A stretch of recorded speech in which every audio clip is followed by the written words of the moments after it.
Thanks for joining us on Valley News Live. We're going to get started with that radar. Here's a storm system winding its way out of Nebraska. Now the tornado watch for the eastern portion of Nebraska has been dropped. But look at Iowa. All the pink boxes that you see there, by the way, are active tornado warnings right now. And there have been reports and confirmation that there have been several on the ground. Damage in and around the Omaha area from the storms and gusts over 90 miles per hour reported and measured in parts of Nebraska. Now, the northern edge of this storm, a lot of lightning starting to get picked up on our local lightning detection network. Sioux Falls and points north, not far from Watertown. Active tornado warnings are just a few miles away from the Minnesota border. And one thing that could make this an historic storm is getting a tornado in the state of Minnesota in the month of December. That has never happened since records have been kept. The lightning, the thunder, the heavy rain, 76 miles as the crow flies from our viewing area in Wilkin County, Traverse County, Sisseton area, and Roberts County. That's 1 hour away. These are moving at 80 miles per hour. So if you have a thunderstorm that's moving at 80 miles per hour and it burps out some air, we can have gusts over 80 miles per hour in isolated areas. And there's going to be some potential impacts with this storm that could be quite impressive for this time of the year. Quickly deteriorating roads, that's not surprising, as north and cold winds cause wet roads to freeze up. Now we're going to have snow and wind developing out to the west as we go into the next couple of hours. Near blizzard conditions developing overnight with gusts in those areas over 50 miles per hour likely.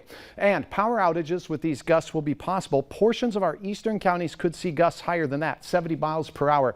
And if we have power outages, that's certainly a problem. We get a little icing or heavy snow on those power lines whipped by the winds. That's not good. Remember your four-legged furry friends outdoors. It's going to get dangerously cold overnight, and there'll be that heavy band of snow that we talked about. Here's what it looks like. That center there, that little bullseye that you see on this, these are isobars, moves into southern Minnesota. Another thing that could make this an historic storm is we could record the record lowest pressure in the state of Minnesota for the month of December, because forecast models are indicating that's the case, and pressures have indeed been that low. Now, in the 6 o'clock hour, we'll see the system begin in our southern counties. It focuses from the Southern Valley through Lakes Country and in towards the Bemidji area. The snow lasts into the wee hours of the morning, but then as we go later in the morning, it exits. The wind stays for at least a while. So wind and snow west early this evening and into the early night. Rain, sleet, and thunder snow east. That's going to add to those snow totals in localized areas when we get the convective activity adding to the snow. Then we'll also have the freezing over of roads and heavy snow for some. And by Thursday, the snow exits, but the cold takes hold. We're talking wind chills way below zero. We'll have more on that in a minute. Right now, we're enjoying some foggy conditions, some light showers reported at the airport, 31 degrees, north winds 18 miles per hour. Hutch's freezing line there. To the west of it, below freezing, out towards Jamestown in the Cheyenne River Valley. We do have mid and upper 30s to, look at Sisseton, still 40 degrees there. And rain moving in shortly. All right, by the 6 o'clock hour, we'll see the rain showers pushing into our southern counties. We will have rumbles of thunder with this, the way things are looking to Hutch. Now, the best chance at some heavy rain to get things started, maybe a little transition zone where we get graupel and some thunder snow, will be right here near Fargo. So pay attention to that. You may actually hear that.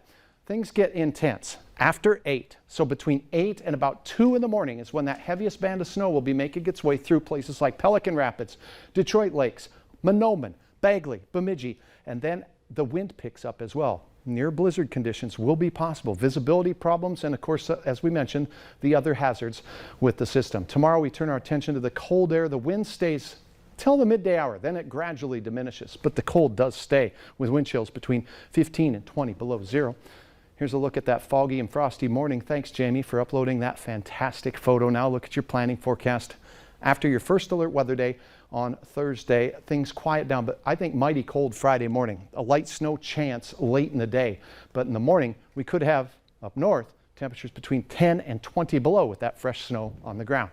We warm up a bit on Sunday. That's the outlier, the mild day. The rest of them look to have highs in the teens and lows near zero. Mike? And remember, download that VNL weather app. You'll get video updates. You're also going to get access to the radar along with hour-by-hour forecast. And how can you get it?